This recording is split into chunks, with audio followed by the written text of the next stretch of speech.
ba ang impact? Kasi nga, is, before talaga yung AI, negative siya yung gamitin, diba? Magamit ng AI kasi hindi na mapa-produce ang creative na output kaya AI ka na lang. You are independent. But now, we are embracing it and using it in a positive way. So, ano ba yung impact? Highlight both the potential and risk of generated AI like ChatGPT, Flamingo in local schools. So, personalized learning, a 2024 study involving 785 Filipino college students found that AI integration explained 88.54% of the variability in personalized learning outcomes, showing a massive boost in student engagement. So, yun, personalized learning, positive siya.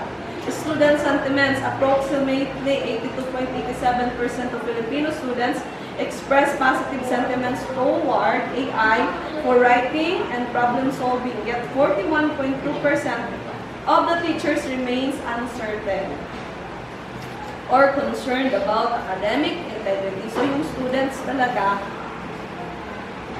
approve sa kanila yung AI, pero yung teachers 41.2% pa lang yung na are being encouraged or nahihikayat na talagang maganda yung magamit ng AI.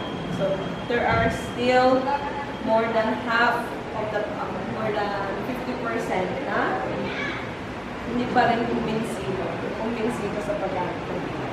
Okay, teacher workload. AI tools for grading and lesson planning are estimated to reduce administrative desk time for Filipino teachers by up to 30%, allowing more time for actual